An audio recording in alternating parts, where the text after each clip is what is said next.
Welcome to Cho's annual progress report session. My name is June Mather. My husband and I serve on the homeschool board. We homeschooled our 4 kids, and they've actually all graduated as far back as 2009. So what am I still doing on the board? I just really enjoyed sharing homeschooling with you and encouraging parents. So here we are. We have another veteran with us, Laura Burbidge. Laura, wave your hand. Laura and her husband, Gary, also homeschooled their kids. And Laura and Gary were key figures in getting our current homeschool law that we have now. That was back in 1988. And Laura is still encouraging parents in their homeschooling journey. So kudos to Laura. Feel free to turn on your video. You'll be muted during the presentation. You can ask questions in the chat, and we will have a Q&A time in between and also at the very end of the session.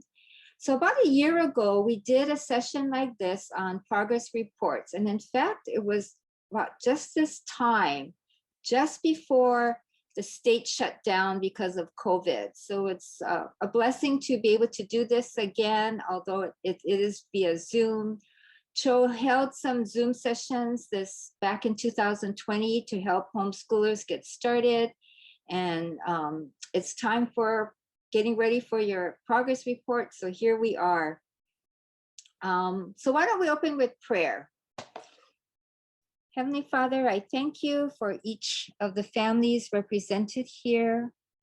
We thank you, Lord, that you have impressed upon them, on all of us, Father, to seek to teach our children according to your word. We thank you that all things are possible through Jesus Christ, who paid the penalty for our sin and has brought us into your kingdom so that we can seek to do your will and to glorify you. Father, even with challenging times and joyful times, we thank you that you are sovereign over all things and that you are shaping us to be more like your Son, Jesus Christ, as we seek to raise our children for you as well. So we ask your blessings upon this time. May those here be encouraged, Father, as to what is shared this evening. For we pray this in Jesus' name, amen. Okay, so just to get to know you, some of you, we don't have your pictures up, but if just by show of hands, how many of you are new homeschoolers, like 1 year? Raise your hand. Oh, okay. 1 to 3 years? Okay, and more than 3 years. I know I've seen Min's name around a while. And then how many of you are homeschooling kindergartners? Okay, Rachel. Okay, and then what about the other elementary years and high school? Oh, you have a wide range there. Cho will be having high school sessions probably in late spring, so you can join us for that as well. The plan for this evening is to discuss the chapter 12 rule, particularly sections 8, 12, 18, which is on testing and progress reports. And then we're going to focus on the standardized testing and the written evaluation part, written evaluation by the parent. So we're going to first focus on what is the law actually saying about testing and progress reports.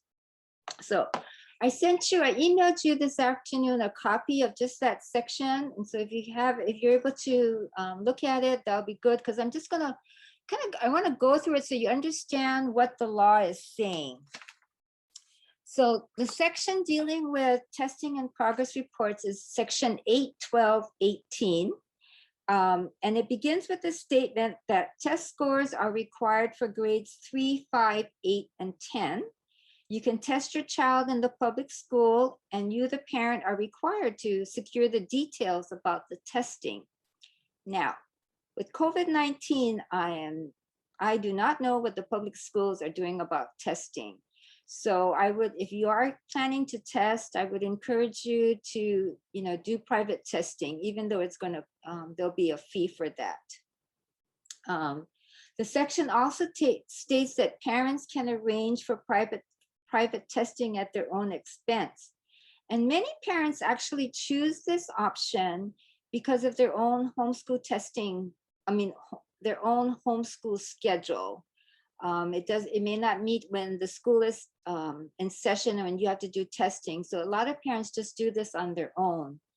Another big reason parents do this on their own is because of the environment and who the tester will be.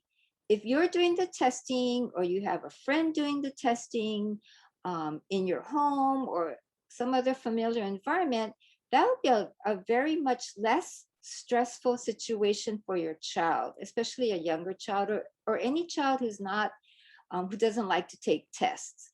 So that's another reason why private testing is a good option. Like I said, there is a fee, and it does add up if you have more than one child to be tested. So what tests can be administered? Well, according to the law, the test must be comparable to the DOE's Criterion referenced or norm reference tests. And so many families have submitted scores from the Stanford Achievement Test, now called the Stanford 10, or the Iowa Test of Basic Skills, now called the Iowa Assessments, or the California Achievement Test, now called Terra Nova 2 or CAT 6. And we'll be going over these tests in a little bit more detail later. There is a clause that states that parents may request another means of evaluation to meet the statewide testing program, but that has to be approved by the principal. So if this might be your situation, let's email and discuss what options might be available for you. So that basically covers the section about test scores for the required grades for grades 3, 5, 8, and 10. So in the next section, well, same section, but it goes on to state that parents shall submit to the principal an annual progress report for the child. Now, the school may send you a letter to inform you that the annual report is due by the end of May, okay? But Hawaii's homeschool law does not stipulate that you have to follow the school's calendar, and therefore you're not required to submit your annual report by the date that they request. But if they do send you a letter, Cho suggests that you respond in writing to their request, just informing them when you plan to submit your report. It doesn't have to say July 8th, 2021, but you could say something like just like the end of July or the beginning of August. Just give them a ballpark figure to know that you are being cooperative and you will comply with the rule. And finally, Cho recommends that you try and submit your report at the same time each year. Now, maybe you change your school commencement date and ending date. You change it every year, but if you can send your report in at about the same time, it's just a good reminder that you've done it and that the school can anticipate that you plan to send in your report. And so they won't give you any hassles. You have several options for this annual report. It can be scores from a nationally normed standardized achievement test. And again, it can be the Stanford 10, it can be the Iowa assessments, or it can be the Terra Nova 2 CAT 6. There might be some other tests, but these tests are a few of the more popular tests, and they have been accepted by the Department of Education without any problems. The second option is progress on a nationally normed standardized achievement test. that is equivalent to 1 grade level per calendar year. Now, this kind of like sounds like that first option. The difference is that it's really for those who may not be at grade level, but each time they take the test, it shows that progress is being made. So oftentimes this helps families whose child might be a struggling learner or special needs or something like that. So that was included for situations like this. Option 3 is a written evaluation by a person certified to teach in the state of Hawaii. If you know of a teacher who is certified to teach in the state of Hawaii and is homeschool friendly, you can approach that person to evaluate your child. CHO doesn't have a list of such teachers. If you're a member of Homeschool Legal Defense Association, they may have a list of teachers in Hawaii, but it has to be someone who's certified to teach in the state of Hawaii. So that means some teachers who are private school teachers, like you may know some who are teaching in private Christian schools, they may not have a certification to teach in the state of Hawaii because that's a different requirement in a private school. So it has to be someone who's certified to teach in the state of Hawaii. So basically someone who teaches in the public schools. And I would encourage you, if you go this route, you really would need to keep good records of your child's program, of how your child's progressing, so that you can submit that to this teacher so that that person can evaluate your child.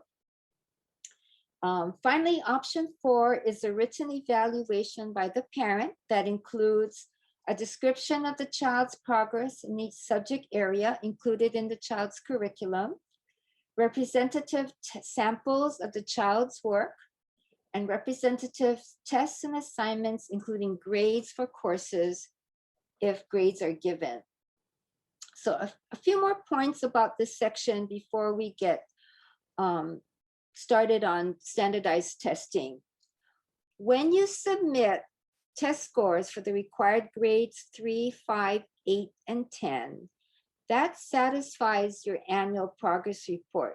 What that means is you don't have to send something in addition to, you don't have to send another form. Your test score is satisfied, okay? The final section, I won't read it verbatim. I have it in that email I sent you of this section 8.12.18, but at the very end it says that finally the principals shall review the adequacy of a child's progress. The principal says that if the progress is not adequate, they will call you in for a meeting to discuss what can we do, how can we put together a plan for improvement, and they'll ask to see your records. So here's another good reason to keep good records. When they use standardized test scores, they're looking at the stanines, the bell curve, and the child is supposed to be in the upper 2/3 of the stanine. So if you've ever given if your child has ever taken the standardized test, it would be stanine 6, 7, 8, 9, I think. 6. Anyway, the upper 2/3. Oh, 4, 5, 6, 7, 8, 9. Yeah. And I don't want this to scare you, but I do know of situations where a parent has been called in. But I'd like to encourage you, because I've seen it so many times too, that if we are diligent in teaching our children and faithfully doing what we're supposed to do, I've seen God blessing in so many ways. So it might be more an exception to the rule where a child is not making progress, but this is in there to protect the child, to make sure progress is being made. The parent cannot be cited for educational neglect unless progress is inadequate for 2 consecutive semesters. And on top of that, no recommendations can be made for a child before the 3rd grade. And that really allows for some leeway because, below 3rd grade, children progress at such different speeds and levels. It's just, it's, especially boys, some boys may not be able to be reading until maybe third or fourth grade, and that's not necessarily indicative of a learning issue. Okay, so does anybody have any questions so far on what the law is saying? And just raise your hand, and or you can unmute yourself if you want, if you have a question. Nilsa, you can, if you want to unmute yourself. Hi. I think the biggest question I have is when it asks, I mean, we're hoping that we'll be able to participate in the testing that the district is providing. We did get a letter from one of our schools. I think the other school might be, but if I'm not able to, I guess my question is, if I decide to do my own written evaluation, if I'm not able to do any kind of testing or something like that, when it says a description of child's progress in each subject and representative samples of the child's work, representative tests and assignments, like how much information do we give? I mean, is like one from the beginning of the year, like a writing assignment and a writing assignment at the closer to the end of the year? Would that for each subject, or a test in math or something like that? Like, do I do one from the beginning, one at the end, or do I just submit one sample for each, or do I submit several? I guess that's my big question, is how much information? Yeah. I'm actually going to cover that when we get to the section on written evaluations. So just sit tight, and your questions will be answered, at least somewhat. So, okay. Any other questions about the law part? Okay. I really encourage you to always have a copy of the law, the full law, on hand. It's good to know. Laura and I can probably recite it verbatim. Laura, because she wrote it, but because we've talked so much about it.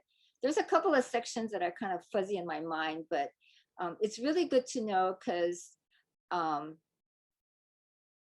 I won't mention who, but there's somebody here who had trouble with the school, and it really helps to have it available, and it really helped her. So, okay, so let's go on to standardized testing. Okay, I mentioned a few names of tests that the Department of Education has accepted, and I'm going to briefly talk about them. Don't worry about taking notes. If you go to the CHO website and click under resources, there's an article about the standardized tests, and that it will provide the information about the names of the tests and how you can secure them, how you can get them. So, excuse me.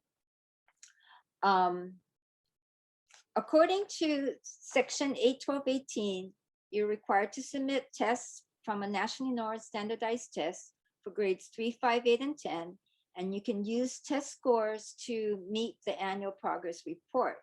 You can also arrange for private testing. Now, when you arrange for private testing, that means it's at your expense.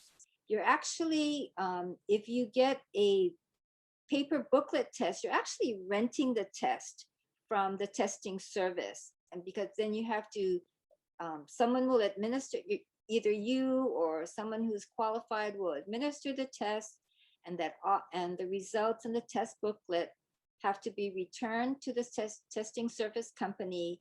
They'll send you back those scores, and all this has to take place within a set time period. Okay, so the popular tests are the Stanford 10. This is a nationally normed standardized achievement test. It's available for grades K through 12. It's untimed and covers reading, language arts, math, science, and social studies. Bob Jones University Press makes this test available to homeschoolers. But test administrators must be pre-approved for administering this Stanford 10. You have to complete an online application with Bob Jones University Press, BJU Press. you have to have a Bachelor of Arts or Science degree, and you have to watch their administrative training video. Parents can administer this test to their own children if they meet the administrator qualifying requirements. So you can contact BJU for more information and read up about it. And like I say, this information is in an article on the CHO website. Another testing service is Seton Testing Services. They offer the Stanford 10 online, okay, but it's also only for grades 3 to 10. So although this test is available for kindergarten through second grade also, Seton does not offer it because it only offers it online. Because it's offered online, there are no requirements for qualification to have it administered because they're the test administrator. Okay. So for more information, you can go to Seton Testing Services, and I guess the information again is in this article. Another popular test is the Iowa Assessments Form E. This test was actually normed in 2017, so it's fairly recent, and it's available also for grades K through 12. It's also untimed and covers reading, language arts, math, science, and social studies. And there are subtests in each of these tests depending on the grade level. Okay, BJU also offers this test in an online format or a booklet, paper booklet format. You can administer the Iowa assessments to your own children, but you also have to be pre-approved, and there's some requirements there. Seton also offers this test, but it's also in the paper booklet format. So this one you can administer with Seton from kindergarten through grade 12. Whereas with Bob Jones University Press, to administer this test, you have to meet their qualifying requirements. For some reason, with Seton, a bachelor's degree is recommended but not required. So I'm not sure how that was determined. Usually it's the publisher of the test that determines who's allowed to administer the test. BJU Press and Seton are not test publishers. They're just the testing services through whom the tests have been made available to homeschoolers. Okay. And then the final test that a lot of families like, and this was because from way back when parents could administer this test, is the Terra Nova 2 or CAT 6, formerly called the California Achievement or CAT 5. It's been updated. This also is a nationally normed reference test that covers reading, language arts, math, social studies, and science. Parents can, like I said, parents can administer this test and no bachelor's degree is required. Both this test in particular, they said that it seemed to be more, it's not as academically vigorous, I guess it might be a word, compared to the Stanford. Another comment about the Iowa, because it's been updated, the language and the situations are much more contemporary. So that might be a little bit more understandable or connecting for children nowadays. Okay, there may be other organizations, businesses, companies that offer, provide testing services to homeschoolers. So as parents, you can investigate them, and you'll have to make the decision as to whether or not what test to use and what testing service to use. I'd just like to make another mention that, when CHO puts this on the website, it's not an endorsement of the test, nor is it an endorsement of these companies that are offering these testing services. We just want to make this information available to you. That being said, like I just to make sure it's clear, there is a fee for the test because if you're doing the paper booklet test, you are renting the test and have to return it within a set time period. If you're doing it online, of course, you also would have to pay for the service. But using the services, they also offer practice tests. They will explain to you what the test scores mean so that you have an understanding, because there's a lot of different scores that are given and you don't want to misinterpret what these scores mean. One side note, there are childhood experts, advocates who suggest delaying formal testing for children under age 8 or grade 3. And that's because from kindergarten to about 3rd grade, the skills of the children vary so widely in their academic performance that some of them may really not be ready for formal testing. And it might be a very stressful situation for them. And maybe even you have delayed formal academics for your child. So maybe your child is not ready for testing. Back in the day when Laura and I tested we're homeschooling our kids, kindergarten was not mandatory. And so although the tests were offered, I never subjected my kids, well, suggested makes it sound really negative, but we never had our kids tested because we thought it was too young. And it can be very stressful because, your child has to be a good listener, has to be able to sit. In our time, the tests were timed. Nowadays, it's not timed. So there's a little bit more flexibility for you now. Okay. And then also, if you get our emails, we put out an email, and I think it came out maybe Sunday or Monday or something, of this person called the testing lady.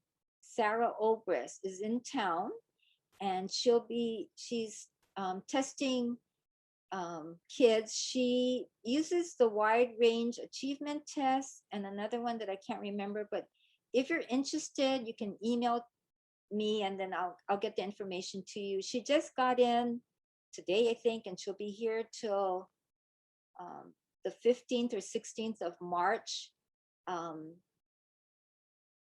I think she would be much more expensive than using one of these tests. And it's a different type of test as well. It's going to show a little bit more strengths and weaknesses of your child.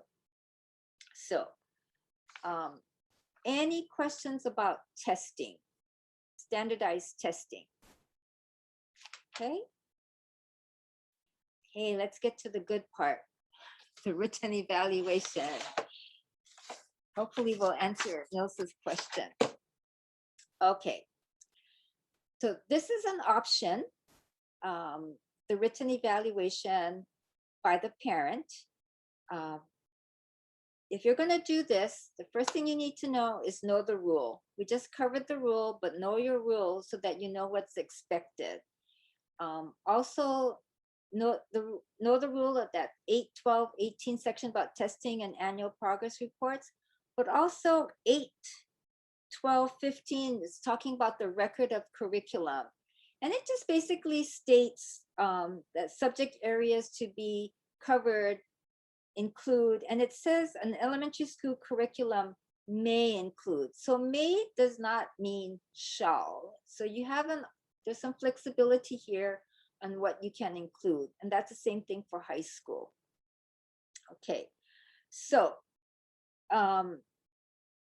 you decide that you're going to have to do a written evaluation. And I did written evaluations for my children for 1st and 2nd grade because I didn't want them to be tested at that time. But in 2nd grade, I let my child take a standardized test so that she could get used to the testing situation. And even though she did well, I chose not to send it in. I decided I'm just going to wait till 3rd grade. We have 4 children, and that was the practice I did for all of them. I just didn't want to subject them to a formal testing situation at that time, even though they would have been tested by their Hanai aunties and uncles here in Hawaii in a home that they went to play in and all that. We just chose that. We just didn't want that structured setting for them at this time. So if you're going to test, begin with prayer. This isn't a summary and accumulation of what you've done for the past several months, for most of your school year. So ask the Lord, well, begin with thanking him for his goodness and his faithfulness to you, for seeing you through all this time, as you sought to train your children according to his word. And ask him to help you be able to accurately evaluate your child, to be objective in it, and to, you don't want to make it like your child can do all these things, but then, you want to give credit where it's due. So ask the Lord to help you be accurate in your assessment of your child. Do you have to do it prose or outline? The law doesn't say, so it's up to you.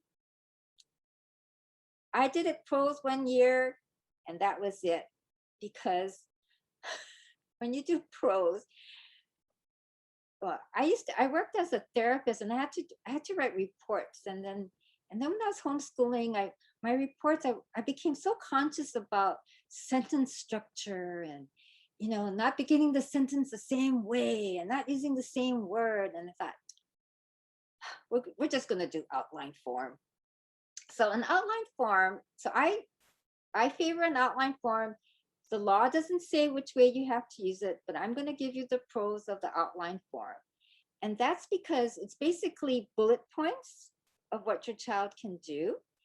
It's more easily readable, and you don't have to worry so much about grammar and sentence structure. So that's a real plus for an outline form. But anyway, the law doesn't say, so you can, do either way, whatever you prefer. Length, this is for you, Nilsa. The law does not give any specifics in the length.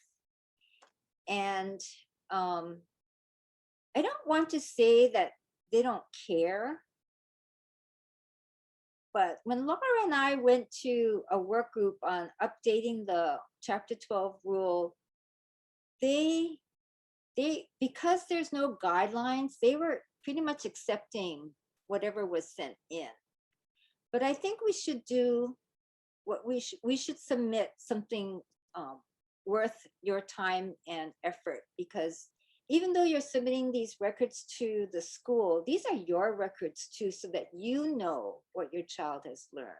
So what you submit might be less than what you have actually recorded and documented for your child. So, this is just opinion here. What I know others have sent, and there's not been anything negative come back from the schools. So again, the law does not say anything about the length. All it says that you're supposed to include progress in the subject areas that were covered. Okay, so for each subject area, I would just suggest anywhere from 4 to 6 skills, 5 to 8. That's to me, that's a lot. And I think it might depend on the subject area. But that said, this progress report evaluation probably doesn't have to take more than 1.5 pages to 2 pages, really, for your child. The point is, you want to be clear, you want to be accurate, and yet concise, and you want to be objective. So you want to have a good picture. You want to present an accurate picture of what your child is able to do. Okay. What do you include? How do you figure out what to include? This gets a little bit more complicated, and oftentimes it's going to depend what program, what curriculum you use. But you can use the goals in the curriculum itself. The table of contents is really helpful here, especially for math or science if you're using a textbook. Because if you look at the table of contents in your child's math book, you're going to see what they're going to be learning for each chapter or over a series of chapters. You're going to see that they're going to be learning multiplication of 2-digit numbers. You're going to see that they're learning how to I'm trying thinking of high school, how to write a proof of a geometric figure or something like that. So, the table of contents can be very helpful. If you need, or you just look, if you've written your own goals for your child, that's really good too. You know what your child has done. If you need a little bit of help, there's a couple of resources, and give me a couple of days, but what I'm presenting here and the list of resources will be on the website too. But there's this one book called What Your Child Needs to Know When by Robin Sampson. She takes a Charlotte Mason approach, but she has a checklist in here for grades K through 8 for the subjects language arts, math, science, social studies, and that's it. But from grades K through 8. So this could be very helpful as a checklist for you, or to see, to help you with wording or something like this. Another resource, maybe you're already familiar, it's the Core Knowledge series, what your kindergartner should know, what your first grader should know. There's a whole bunch of books like that, I believe. I don't know if they're still available in the library, but that series and this book are available at Amazon. What your blank grader should know is written by Dr. E.D. Hirsch Jr. So those are two good resources that you can use. And another resource that I found out today that's free before there was a cost to it is by Hewitt Homeschooling Resources. It's called Learning Objectives for Grades K through 8. And if you go to HewittHomeschooling.com, you can actually download this for free. It's an 86-page document, but it covers grades K through 8. It was written or put together by the Hewitt people. They were Seventh-day Adventists, so there's a lot of emphasis on health. But that's another resource that you can look into. I'm not suggesting that you get these and your homeschooling become a checklist, but these might help you see if your child's at particular milestones or is on par. When you think about it, who decided that a child at first grade is supposed to be able to do blankety blank blank blank? I don't know, but it's good to have something to follow. Okay. So if you need some help, these are some resources you can use. Okay. When you're June, yes.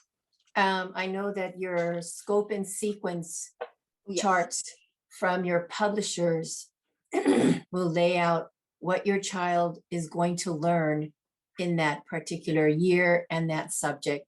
So those are good sort of benchmarks that you can take also. Yeah. Sort of like your table of contents, but it would be a little bit, I think, more specific, and especially like, for example, math, very skill-based. And some Mhm. programs, some books, textbooks, and maybe more so the teacher manuals will actually say what the learning objective for a chapter or unit is. So it's right there for you as well. So don't feel like you have to reinvent the wheel and go dig and feel like, oh, what am I going to say? How am I going to say it? Just take it straight from whatever you have as a resource, a description of the program.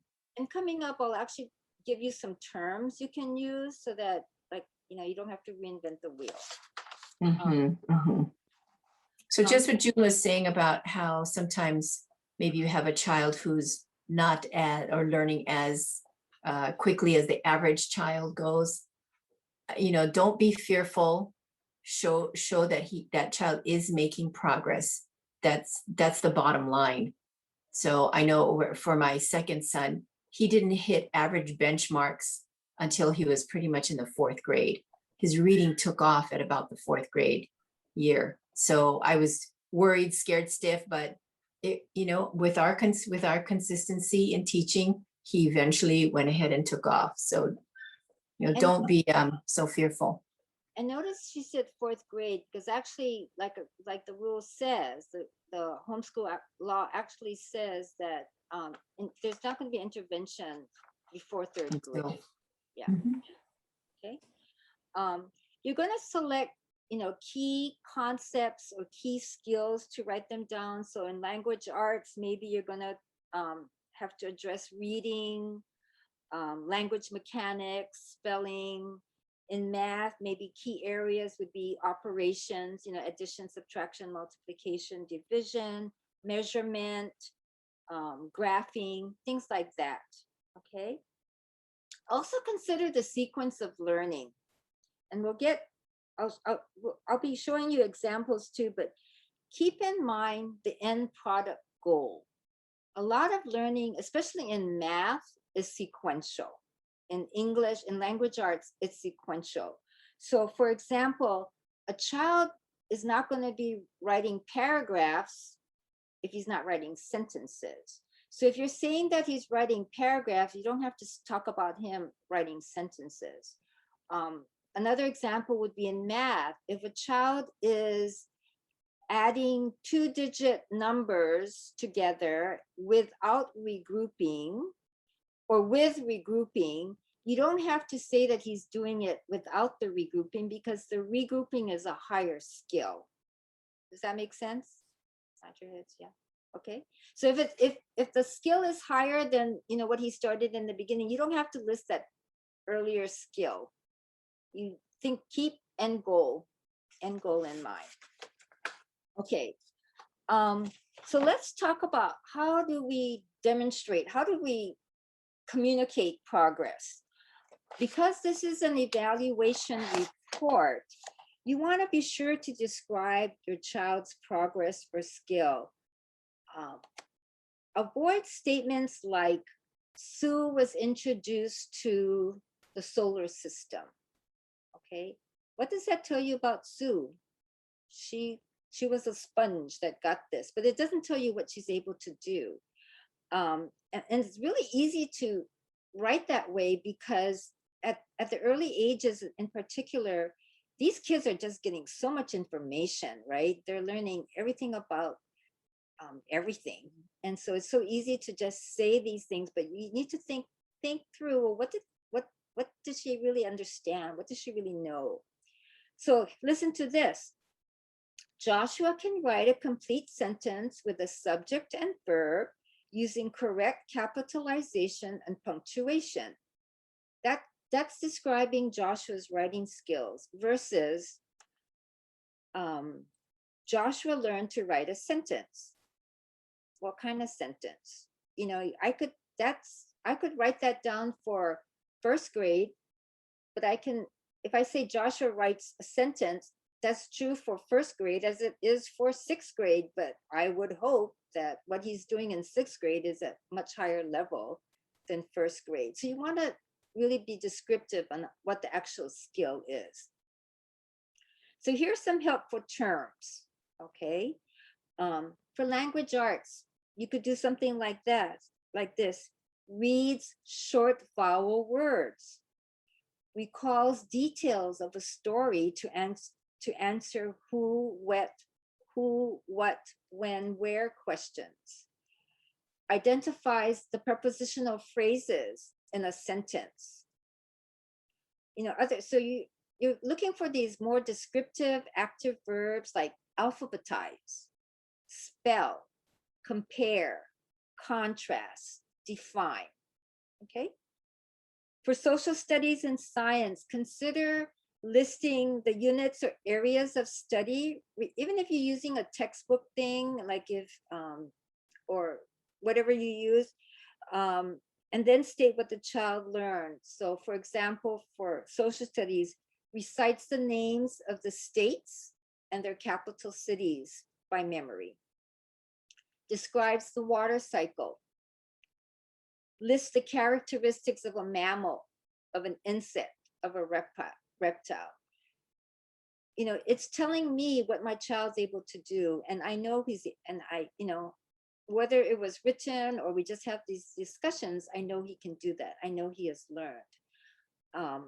Mathematics, you can describe the skill level, maybe something as young as skip counts by 2, 3, 5, and 10. Tells time to the half hour. So if he's telling time to the half hour, you don't have to say, I mean, if you want to, you can say tell time by the hour and the half hour. But if you're going further than that, then you know he has these earlier skills. Constructs a graph. Other terms could be identify, solve, regroup, multiply, divide, measure, things like that. Okay. Any questions so far? And then I'm going to go over the final points of the rule. So Nilsa, does that answer some of your questions? Nilsa, does that answer? Yeah, I think for the most part it does. I guess what I'm gathering from what you're saying is that it's not so much, you know, that I need to inundate the state with all this information, but just to be able to, in a clear and concise way, just kind of detailed, but an overview of the items that we covered. And if I want to submit samples of that work, I can, but is that? Yeah, and that's the next point. Okay.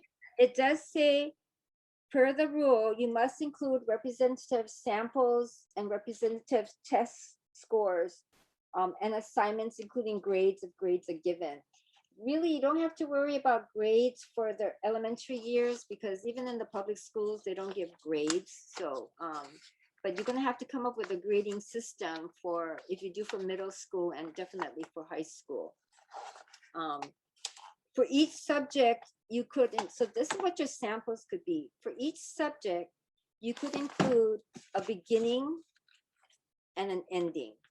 So maybe for language arts, you know, what were they writing in the, what a sample of their writing in the beginning of the year and a sample of their writing at the end of the year. For math, you could, I'm not sure if it's really necessary to do a beginning and end because it's so, everything is incremental, but you could show them what they're doing at the end of the year with a test, a sample of their test. And make sure they're copies because you want to keep the original, things like that. So yeah, something in the beginning, something at the end. When I did my reports, because I only, and I mentioned here, I only listed about 4 or 5 skills for each subject area. And I said that this was not an exhaustive description of what they're able to do. I just wanted to give them some key things. And so I was very selective. So there was a lot more, but I chose only certain things, and I kind of like to touch the different areas. So for example, in math, I wanted to make sure I said something about a measurement. And I wanted to make sure I said something about them, how they're doing with, you know, the arithmetic operations, things like that. So, you know, within each subject area, you can break down, because in language arts, there's, you know, writing, there's penmanship, there's, you can include reading. And so you could say something about each thing, but you don't have to be exhaustive. And that's just an opinion because it's not spelled out in the rule. So we have some flexibility here. Okay. The final comment would be to include a cover letter identifying your child's name, address, phone number, date of birth, same thing that you would put in the letter of intent. And we will post a sample cover letter for you. Remember to always include a statement requesting that all communication be done in writing. Okay, you don't, in case they question anything, you want to have it in writing. And then send the report to the school certified, preferably return receipt requested, so that you have proof that the school actually received the letter, received your report. I can't remember if I did send it that way, but I got a call later on from the school saying that they lost it. And he wanted to come pick up a copy. And I said, no. I said, you should find it, because I did mail it. And he eventually found it. I mean, it's an easy way out, right? Just call up the parent and tell them to send it again. I don't have to make the effort, but you want proof. You want to make sure that you sent it, because they can say, no, you never sent it. He admitted they lost it, which means that if you lost it, that means you had it. He didn't say they never received it. But if you have evidence, proof that you actually sent it, that will take care of that issue. Okay, so writing an evaluation doesn't have to be difficult. It takes some time, but we're supposed to be keeping good records anyway, so it won't be too hard. And the Lord's going to bless your efforts, and it's in the long run, it's really going to be worth it, because you need documentation of what your child has done. And if you can do, okay, so we're nearing the end of the year, and I'm telling you what you should have done in August, September. If you can do a little bit every year, I mean, every month or every week, then it won't be so difficult versus, and you want to get into this habit, particularly for high school, because that's when it's really going to count for transcripts and stuff. Okay. But if you have kept everything, all their tests, all their drawings, all their little reports that they did, then you still have, you have evidence, and you can make something out of, you can write something about what they're now able to do. So let's open up for any questions. You can unmute yourself if you have a question. Yeah, Min. Yeah, well, first of all, just one comment to add to what you said as far as sending anything to the school with return receipt requested. I also keep a letter. I keep a photocopy of anything I send to them in addition to. So any letters that I sign, I just have my file for that, because in the case that they do say that they didn't get it, or if you have to resubmit anything, it's nice to have it already there. But my question is for high schoolers, and you were just touching upon it at the end of what you said, and that is for the annual evaluation, to make it more in a transcript style, to prepare, putting all the transcripts together to get them ready for admissions for college. Is that something that any advice you can give on that, to kind of change the format a little bit for the older kids? In that more traditional transcript style of having a grade and having clear cut? Or do you recommend just kind of keeping it like you've already done every year for the progress report? Well, my personal experience was that for high school, I did testing. Or actually, once my children hit grade 3, I always did testing. So the test scores, and I used the Stanford. And I'm going to take a little detour here. If at all possible, whatever test you use, try and use the same test every year, unless you're really, really unsatisfied with the testing procedure or process or something like that, because it'll just help to test, to compare, year by year with the same test. You can't compare really two different tests. But if you have to change, and just 1 year take Terra Nova, another year take Stanford, say, oh, this year I think I'll take Iowa because we haven't done that one yet. Just try and be consistent. Okay.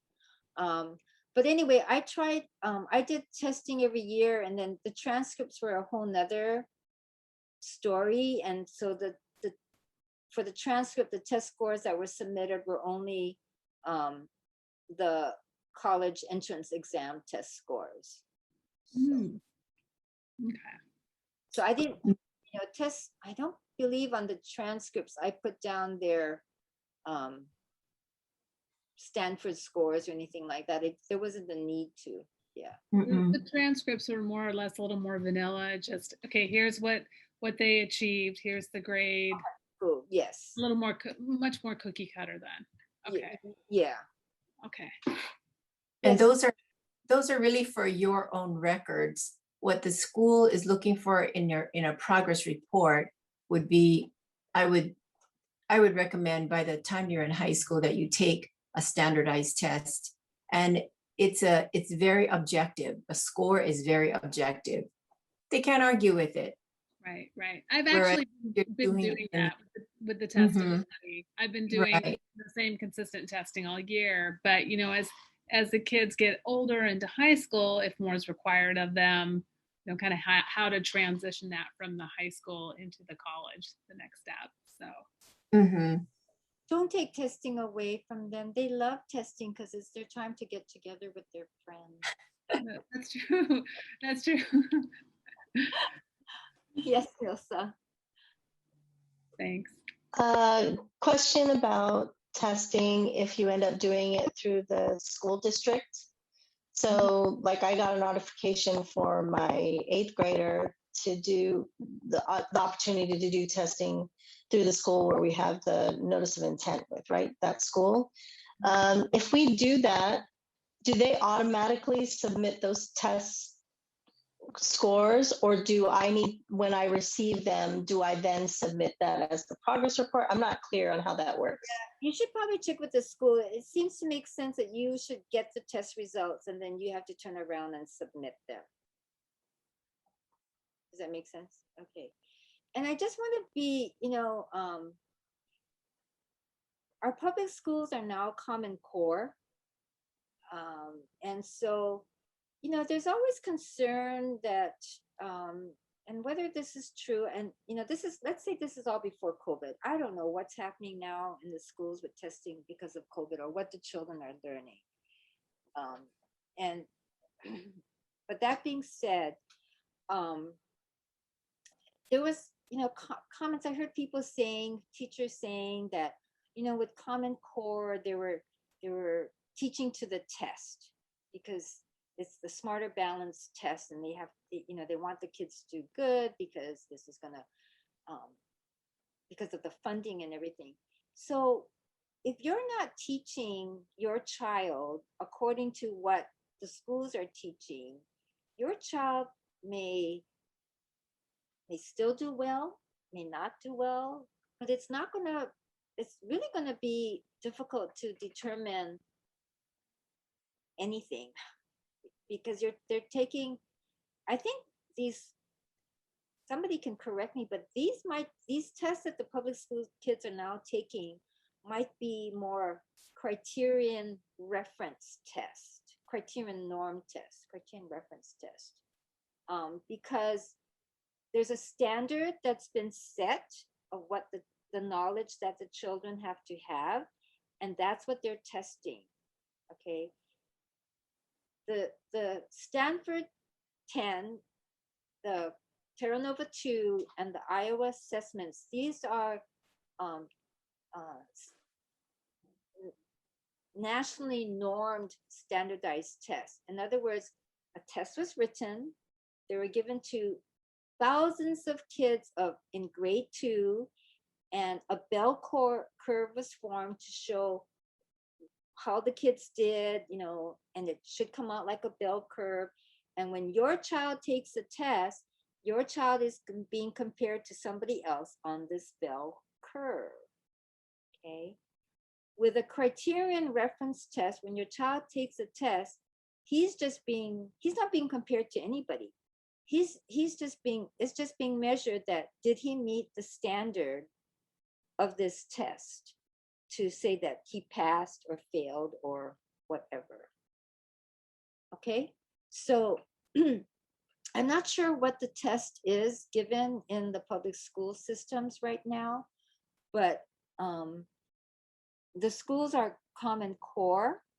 As far as I know, that they're still Common Core. So, and also, just because you're taking a standardized, nationally normed standardized test, if you happen to be one of these families who just are more, homeschool free, you're just doing what you want to do, what your kids are really interested in. Your kids may not also be learning what someone has decided that this bank of knowledge is what kids generally nationally should know. So your kids may not do too well either, but because you have been teaching your children, that they know what you have taught. So while scores are, they require these scores, we have to meet, fall in the upper stay nines, we have to be careful of how much weight we personally put into the test scores, and and just relax a little bit. Okay. Any other Just questions? just remember too that you're looking to see that your child scores above the 33rd percentile. Yeah. That's pretty low, people. So if that's the threshold, more than likely you're going to hit above the 33rd percentile unless your child is really struggling. If that's the case, then hold them back a year. Yeah. So Now, that being said, when you go through these testing services, they can help you interpret the scores, so that if your child is doing super good in language arts but really low in math, then there might be something that you might personally want to investigate. Is it the program? Is it or is it your child? Same thing, you kind of want to see the scores, even on a national norm standardized test, you want to see the scores kind of like that, rather than way out there, or you don't want them to too wide. If they do, then just investigate what's behind that.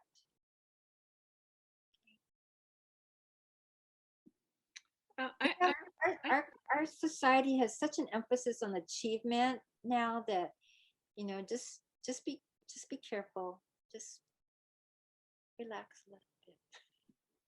Yeah, Rachel, I'm sorry. I have a question about children with special needs and what the expectation from the school is. We just received a new diagnosis recently, so I feel like I should enclose that in the letter, in the progress report, just to up front saying, well, this is, despite this diagnosis, this is what we were able to accomplish this year, but with the expectation that they're not going to expect my child to be at the same level of the average kindergartner. So I'm not sure how to, I'm assuming I should disclose that up front. I wasn't sure how to handle that. I'm not sure what to say about that. I think it depends, maybe it depends on the diagnosis and really what you want to communicate. I'm going to put you in touch with SPED Homeschool. Have you heard about them? It's a national organization, and they might be able to answer your questions, just because you could consult with other parents who've been in similar situations. So I will, I have your email. I'll connect you with SPED Homeschool. And if you don't hear from me, don't hesitate to shoot me a thing and say, June, you said. Anything else? Yes. Well, you know what? One other, in regards to her question, I know, again, I'm not endorsing anyone if they want to look into it, but the testing lady, Sarah Obrus, one of her tests that she does is for, it can be either geared toward gifted children or kids who are going through special education, the Woodcock-Johnson test. So she might be another resource for her to reach out to and how to handle that, because that information, it's up to the parents if they want to share that kind of personal information into the school system, if they want to, be a little more hands off and not have the school system kind of breathing down your neck. But the testing lady's website, as you mentioned, June, Sarah Obrus, may be able to give some more suggestion and feedback too. And you can, we sent out it's on our Facebook and our email, but you can, Rachel, you can just contact her if you're interested by going to thetestinglady.com. And she's here in the islands right now.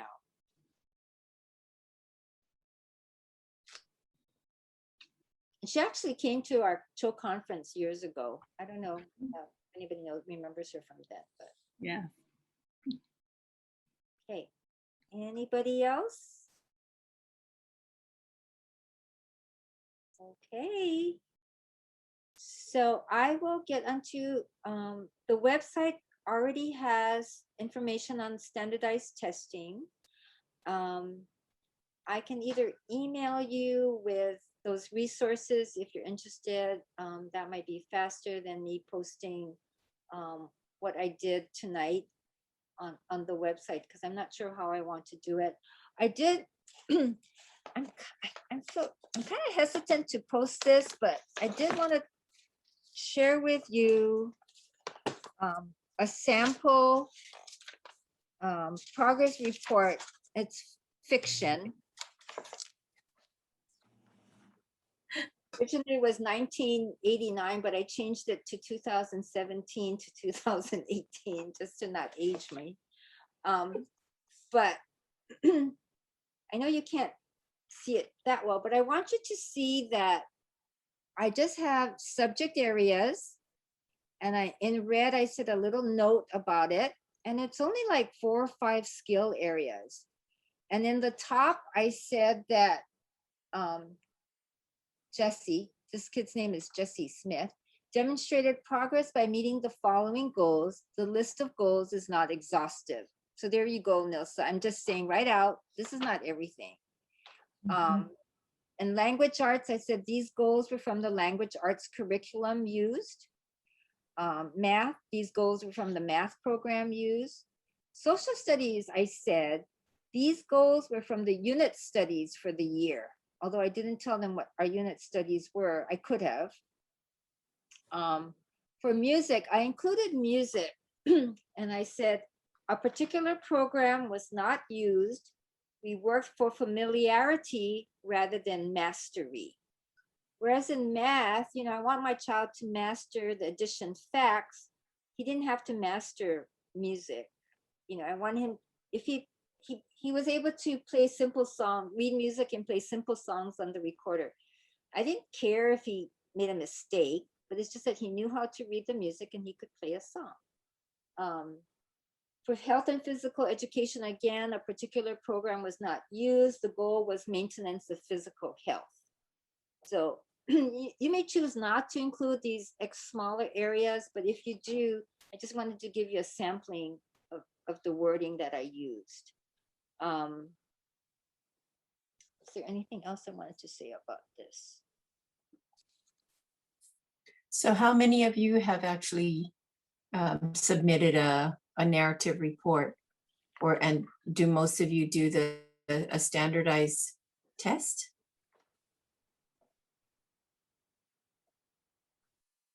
No takers. A couple of you raised your hands that you have kindergarten, and this might be, writing a written report might be a really nice option for you, because I don't know. Because kindergarten is so simple. It's not rocket science. Yeah. Wait, I think Nils had a comment. And it's fun. Kindergarten is fun yet, So, Rachel, you had a question? Yeah, I might be doing kindergarten too intensely, but because it's not been done.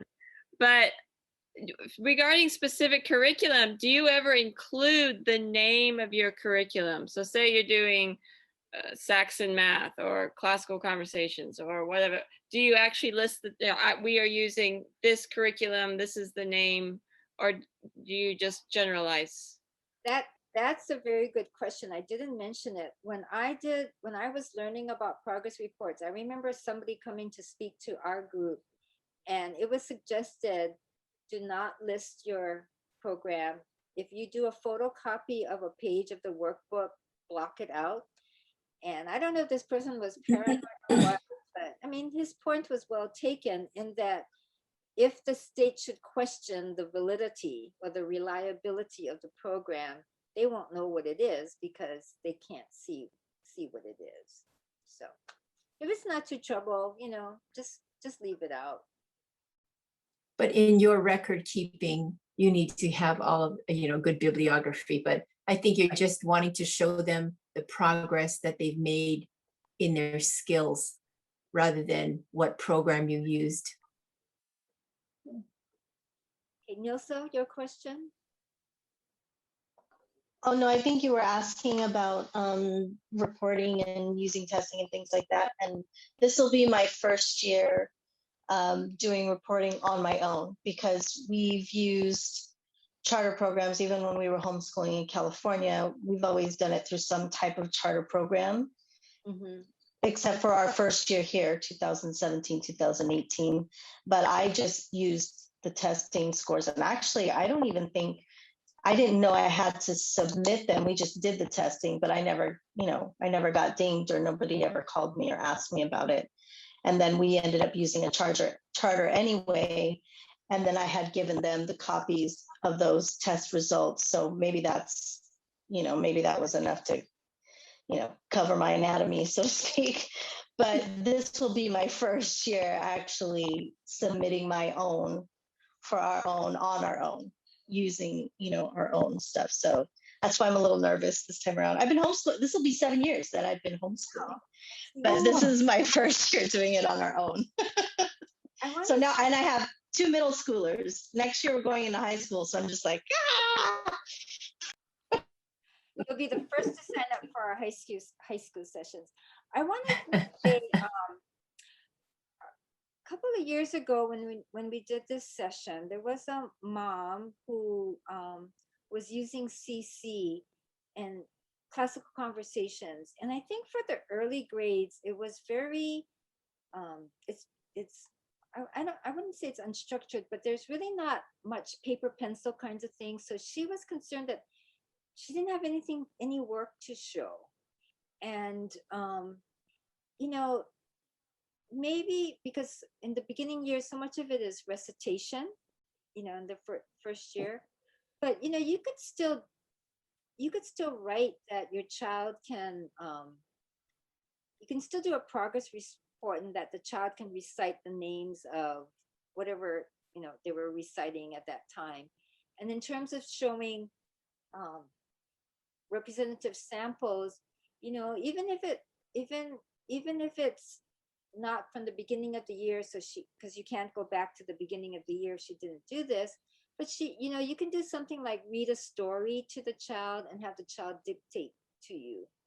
So, and then maybe you didn't have representative samples at that time, but maybe you can recall that when I read a story, my child can read it back. Now, when I read a story, my child can draw a picture or something like that. You just have to think about some of the things that, okay, what happened way in the beginning and what's happening now. And maybe it's not too way in the beginning. Maybe this is beginning of March, but you can remember something, maybe not when school started in August or September, but I can at least remember what they did in November. And so there's still some comparison that can be done, progress that can be noted. Okay, so even with classical conversations where you didn't have a lot of paper pencil kinds of things, you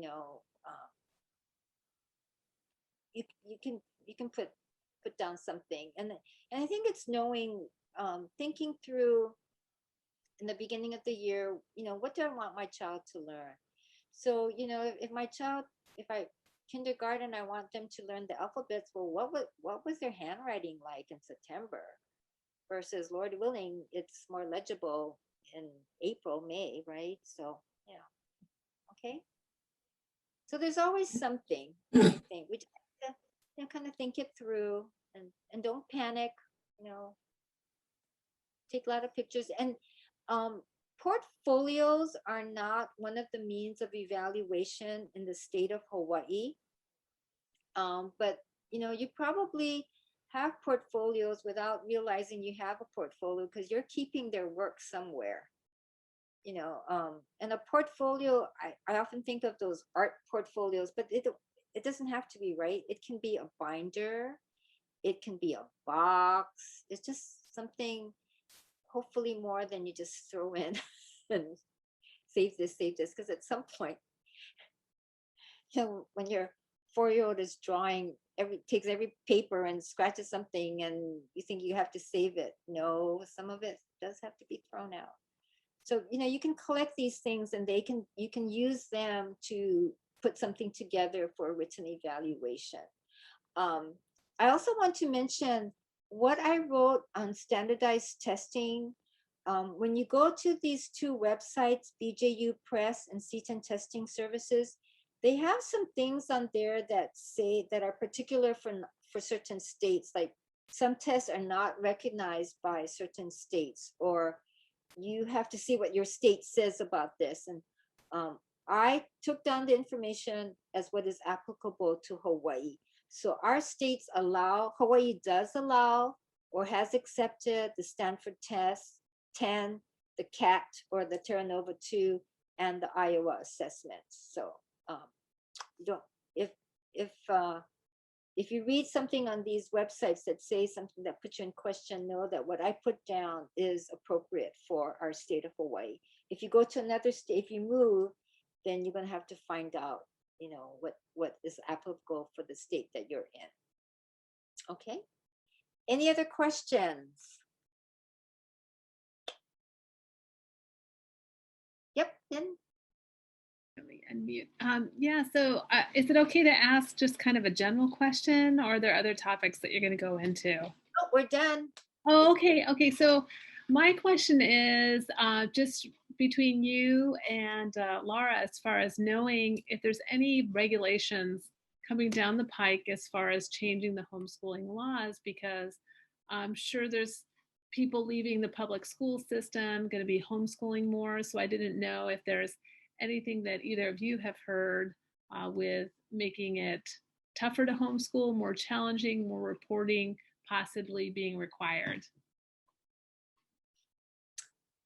I think that remains to be seen, and that's part of why Cho is here, to be a watchdog and a listening ear for anything. I did inquire to see if there was any legislation. I haven't heard anything. I think our government is so tied up with what are we going to do about COVID and how are we going to get our economy back on the ground. So I don't know.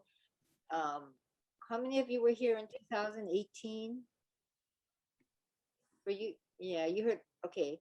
I think we've mentioned it enough that in 2018 there was a bill that would have required all homeschooling parents to first go through a background check, a child welfare services background check for child abuse before they were allowed to homeschool. And by God's grace, that bill was defeated. It was introduced by Senator Kai Kahele, who is now a representative in Congress. Is he yours? Is he your representative, Nelson? No. He's yours? He covers? Oh, I thought he was the Outer Islands. District 2, which covers Windward and all the other islands. Oh, you're at that country. The west, the east side, and all the other islands is District 2. The first and the rural congressional areas, that's right. So he does, yeah, that's right. He does cover us. That's right. Yeah. Shoot, Yeah. I forgot about that. So Ed Case is the District 1, but he He did submit that bill, but miraculously he pulled that bill right there in the hearing, which I've been involved in the legislature for a number of years. It has never, ever been done. No originator of a bill has ever come and said, I'm pulling the bill right there in the actual hearing. So God intervened big time, spared us.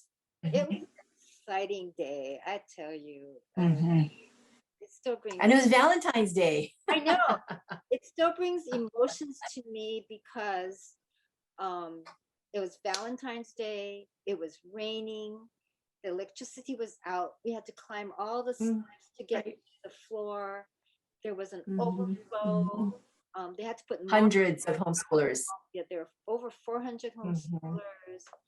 And I think God had a sense of humor because it was Valentine's Day. So we remember, love to our husbands and our children. And God remembered his love toward us. And he just And you know Mhm. what else too? Dan keeps on reminding me, when the hearing began, the chair of the committee said that basically she said that this hearing was a formality. They had already made amendments that they were going to approve, but because the hearing is required, they were going to have this hearing anyway. And we just blew them away with all the testimonies. I think there was only one person from the district assistant district attorney's office who expressed favor for the bill. Even the DOE said no, because they were concerned about how this is all going to be, how what the judges would think, and all that kind of stuff. So there's only one person in favor of it. So Mhm. So just to let you know that the process to actually change the homeschool regulation that we're under is quite long. yeah. And then it would have to go out to what we call public hearings, which would have to be held in every district. So not only the 3 districts on Oahu, but also on the other islands. So anywhere along the line, we, with enough pushback, they can say, okay, this is not a good idea. And then when it comes back to the board itself, they can just say, no, we've had too much pushback, or we need to work some things out. So it's not like they can change things overnight. So actually the legislature, unless it's something really big like what they were trying in 2018, would not even touch the details of the regulation that the points in the regulation that we just talked about tonight. The legislature isn't going to go into detail like that of what you comply with, because that's the job of the Board of Education. So, but we're here to keep our ears out, our eyes out to what's happening, state and federal. So,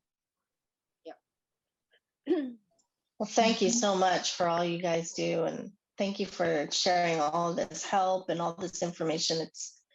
I'm so grateful. Thank you. I have you're welcome. Cho has a project. We kind of started it a while back, but it's almost ready for fruition. And Laura and I are working on a project called Homeschool University. And we would like to get testimonies, or I would like to get testimonies from you. It can be written on why I homeschool, or how homeschool has benefited me, or something like that. If you're interested, I'm just going to send it to all of you who are here tonight and give you a sampling of what we're looking for. And if you want to respond, you can. It's a way for, when people read your testimony, how that can encourage them too in their homeschooling journey. So we also had another project, which is the one I was actually referring to initially, where we had Homeschooling Works, and we interviewed teens, most who have graduated, and asked them, basic question is, what are you doing now, and what were the benefits of homeschooling? So we have some who are actually homeschooling their kids right now. It gave them more time to focus on their interests. It allowed them to develop closer family relationships with their siblings and their parents. So we're kind of excited to get that going as well. Oh, I have a question here from Shelby. Do we notify the school when we move out of state? Yes, we do. There is a, Laura, do you know the section number? I don't remember the section number, but there is a section saying that when you terminate homeschooling, you need to let your school know. No. So they would appreciate that.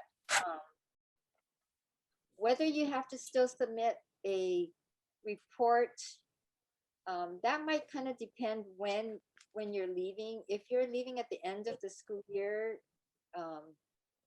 they might want it, but that's very vague about whether or not you have to submit a report. But the school does want to know when you are leaving the state because you're terminating homeschool here. They like to keep records and numbers, and they have to. Yeah, Laura, they want to know.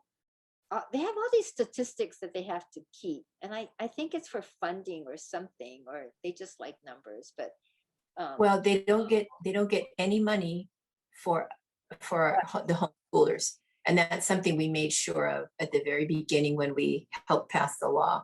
It's like that they were not going to do or get any kind of money to do anything with us. We basically said at the beginning of the year, open the drawer, drop our notice of intent in, and shut the drawer. At the end of the school year, open the drawer again, drop our progress report in, and shut the drawer. And we said, we will help our own people. We will support our own people to do whatever it takes to get, help us with a full educational program. So don't start another bureaucracy because of us. And they pretty much said, well, okay, then you're on your own, which we said, we'll take that. Basically, that we're not going to be able to participate in any co-curricular or activities like that. Yes, Nilsa. Part of the reason you have to understand is that if we wanted to participate in extracurricular activities, athletics, or get money, that significantly cuts your freedom to homeschool your child that is best for your child. Okay, so that's we thought that was more important, more valuable, enabling us to teach our children according to the word of God, when that cannot happen if we receive money. That's why the charter schools, well, Marvin B. Thompson Academy, will not allow them to purchase, for parents to purchase faith-based curriculum.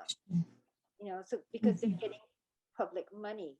So we will continue to stand firm on that because we want to protect your freedoms to homeschool according to in God's way. And the other thing too is that we're here. We want to encourage parents to be to follow the rule, because if we don't, there's going to be reason for them to come down on us. And while SHO is not a governing organization, we really want to get the word out to encourage you. So if you know families who are homeschooling, and they need help, send them to us. I just talked to a lady yesterday. She had sent her child to a private school and decided to pull out because of COVID, but she didn't send a letter of intent. And so, okay. So the school doesn't know about her, but okay. But and she's diligently teaching her child, but it's those who are not and who say they're homeschooling, and that's gonna affect your freedom. So if you know people who are homeschooling, but they're not following the Chapter 12 rule, and maybe they have a reason for it, but they need help, just send them to us, because we really want to help them. Because in helping them, by helping you do what's required, you're helping yourself and you're helping future generations to continue homeschooling freely as you do now. Nilsa.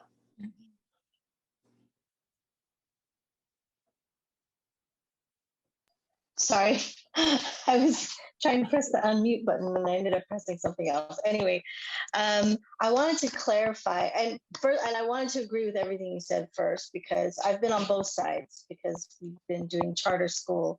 That was another reason why I finally, I had the confidence and finally got the gumption to stop doing that, because while in some ways it was beneficial, yeah, you get some funds, and yeah, maybe there's, on-site class, things, whatever. But the lack of freedom to teach what I wanted to teach my kids when I wanted to teach them, I'm just so glad that I'm doing it on my own now. I mean, it's just 100 times better. So I totally agree with what you're saying. The thing I wanted to clarify and ask, now that we are doing our own, because I've not had to do this, but like my youngest is in middle school, so I will continue to send, no, next year I would send her notice of intent to the junior high. I can't just assume that they would send it, right? I have to submit another one. Is that correct? So I would if it's a different school. So if she's at an elementary school now with the letter of intent, I need to send a new one to the middle school. Is that right? Right. Mm-hmm. Or if you're to move to Oahu, you would do so also because you're in a different school district. Yeah. I would love to move closer to you, June. I'd love to have you, but it would be nice that we have a contact on the Big Island. Nice. I have someone I can go visit. You're always welcome to stay here. We'll make. Hey, well, welcome. Thank you for coming. Laura, could you close? Any other questions by anybody? I feel you. I hope you've been encouraged. I hope you feel, I don't like the word empowered, but I hope you feel good so that you could write, you could do the testing or you could do a written evaluation report. And I don't know if with COVID, testing is required in grades 3, 5, 8, and 10. You could try approaching your principal and saying, can I submit a written evaluation because of the funding, because it's costly for me to do a test and I don't want to send my child into the school. They might be able to offer it to you online. I don't know. So you never know until you ask. Okay. Well, I just want to encourage you ladies to enjoy this time with your children. It goes quickly, even though you think, oh, it's so slow, and it's tedious. And sometimes you just want to pull your hair out. But God is faithful to see you through. And there's so many, many times that I can look back now and say, Lord, the very thing I struggled with and started praying about, He met my need. It may have taken a year, but God was faithful to meet that need, and He will for you. So trust Him, pray about all things, say, Holy Spirit, tap me on the shoulder when I'm about to yell at my kids because they're not getting their work done right. And hurry up. And just make sure you build some margins into your lifestyle, because I think that's, we feel pressure to do this, that, and the other, and to keep up with other families and blah, blah, blah. But, that's when I felt the most stressed, is when I was pressured for time. And I thought, you know what? I didn't take the time. It takes time to enjoy your children, to do not fun things, and just to take a break when you feel like, oh, we've reached or I've reached here. Take some steps back and say, okay, Lord, stop, drop, and pray. That does work because He's faithful. Okay, so let me close in prayer. Thank you, Lord Jesus, for your faithfulness. And I know I've seen it over and over, in especially when it came to passing this bill many, many years ago, and then to see your faithfulness again in 2018. And I just pray that you bless these moms, bless their husbands, bless their children. Help these moms, Lord, not to fret and worry, but to cast their cares on you, and knowing that you are faithful and you will answer and you will help them. Give them the resources that they need. Show them the things that perhaps they should look up or research. And I pray, Father, that this would not be so stressful, that they would encourage each other, find other homeschool parents that they can encourage or be encouraged from. And I pray that you would help them with just putting it all together to meet that requirement for turning in their progress reports at the end of their school year. Thank you, Father, for your blessings in Jesus' precious name. Amen. Amen. So if you have any further questions, just email us and, I'll be happy to answer what I can. Okay? Good night. Night. God bless.